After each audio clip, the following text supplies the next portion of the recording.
Concrètement, mon objectif en réalité, c'est de rapprocher les juifs et même avec cette vidéo-là, j'ai eu énormément de personnes qui m'ont envoyé des messages et m'ont dit que c'est la seule personne qui me motive concrètement aujourd'hui à faire le judaïsme, etc. Avec plus de 90 000 followers sur TikTok et sur Instagram, Mendel Narmouni se dit être le chaliard du Rabbi sur TikTok justement. Et cette semaine, une vidéo où on le voit en train de sauver un jeune homme sur la place du Châtelet à Paris. On fait plusieurs millions de vues et nous sommes justement aujourd'hui avec Mendel Narboni. Mendel, bonjour. Bonjour. Alors on va parler justement de cette vidéo qui a fait plusieurs millions de vues et qui a fait le tour de la toile. Mais avant de parler de ça, je voudrais, Mendel, te demander qui tu es, d'où tu viens et qu'est-ce que tu fais. Alors moi, je suis Mendel Narboni. Mes parents ils sont chliards du Rabbi à Savigny-sur-Orge, dans le 91, à côté d'Orly, une ville en Île-de-France. Je viens d'une famille rabbin normale. J'ai fait la yeshiva, j'ai fait le cheder petit, donc l'école que religieuse quoi. Ensuite j'ai fait un an de yeshiva, j'ai fait un CAP pâtissier.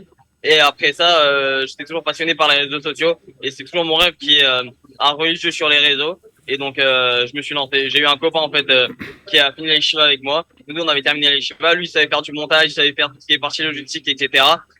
Moi j'ai pas peur d'aller dans la rue parler aux gens et tout. Et du coup, je lui dis, est-ce que t'es chaud, on se lance? Et c'était environ 1 an et demi. Il m'a dit, je suis chaud, on s'est lancé et grâce à Dieu, c'est parti. Alors, quels sont... on peut regarder un peu tes vidéos sur ton compte TikTok et sur ton compte Instagram. Et en fait, tu n'hésites pas de mettre les tefilines, de montrer un peu comment vit un juif, un peu la vie quotidienne d'un juif, en fait. Exactement, en fait, c'est le but. Alors, déjà, influencer les juifs qui sont loin et apprendre le judaïsme aux non-juifs parce que c'est vrai que en France, c'était très tabou. C'est un sujet que vraiment personne connaissait, le judaïsme. Ça veut dire l'islam, on voit beaucoup d'imams sur les réseaux sociaux, sur TikTok, etc. Mais le judaïsme, personne connaissait les coutumes, etc. Et donc vraiment, dès qu'on fait ça, donc il y a énormément de gens qui sont intéressés, quoi. Et comment ça a été accueilli? Je suppose que ce ne sont pas seulement la communauté juive qui te regarde, c'est de toutes les communautés, des musulmans, des chrétiens qui te regardent. Exactement. Comment tes vidéos sont accueillies? Alors très très bien, la vérité, au tout début dès que j'ai commencé, normal, j'ai eu un petit peu d'insultes, etc. Après après du moment en fait où les musulmans et tout le monde ont vu que je faisais des vidéos avec des musulmans, avec des chrétiens, avec toutes sortes de toutes les religions, etc. Donc tu voyais que j'étais vraiment pas là pour je suis une personne voilà qui parle avec tout le monde, etc. Directement j'ai commencé. Ok. Directement, j'ai commencé à avoir énormément de messages bienveillants. J'adore ce que tu fais, salam mon frère, c'est exceptionnel ce que tu fais, machin.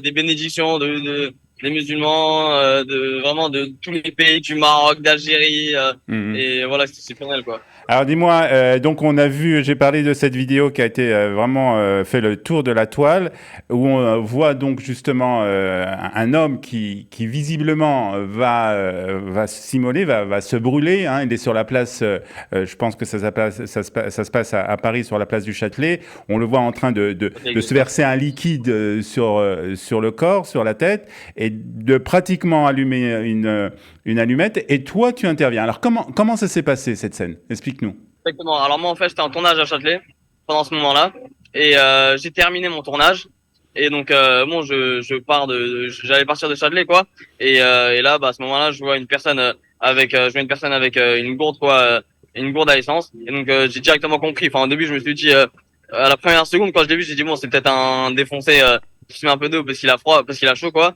et après du moment où j'ai vu son visage j'ai vu que c'était pas il avait une visage de dépressif quoi et il a vraiment très bien joué. Il avait un visage dépressif et au moment où je vois il sort la flamme, directement j'ai dit quoi mais c'est pas possible. Je peux pas laisser voir ça une seconde. Je peux pas passer une seconde et voir une personne et voir une personne brûler devant moi. C'est juste Ouais. impossible. Donc c'est le premier réflexe naturel Donc, de l'aider donc quoi. on te voit sauter sur lui et vraiment le sauver, mais en fait, en fin de compte, et tu l'as compris après, c'était une expérience sociale. Hein, c'est ce qu'on appelle une expérience Exactement. Mais sociale. je l'ai compris pas mal de temps après en fait. Juste après ça, je l'ai pris, je l'ai assis sur les escaliers. On a parlé pendant 1 minute environ et pendant 1 minute il m'expliquait comme quoi c'était. Moi je lui expliquais comme quoi Je lui ai dit c'est quoi ton problème, etc. C'est pas la meilleure solution du tout de mourir. Alors c'est vrai que c'est la solution la plus rapide et la plus simple. Mais dis-moi c'est quoi ton problème, je peux t'aider. Et lui il continue, il me disait non mais elle est super dure la vie en ce moment, j'ai beaucoup de problèmes. Je lui dis mais dis-moi c'est quoi, je fais tout ce que je veux pour t'aider, mais juste ne fais pas ça, c'est pas possible.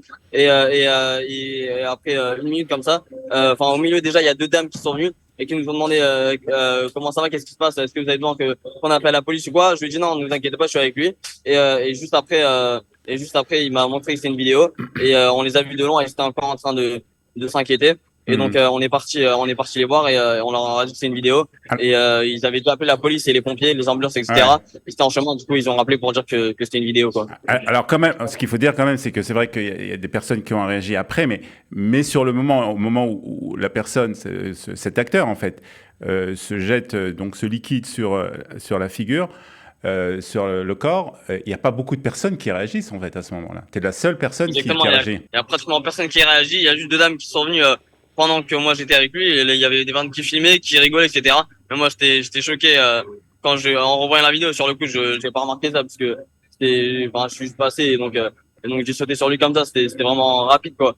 Et euh, et après euh, et après voilà, on voit même des personnes qui rigolent, qui filment, etc. On a parlé avec quelques personnes après qui étaient là-bas. On parlait avec les deux dames, etc.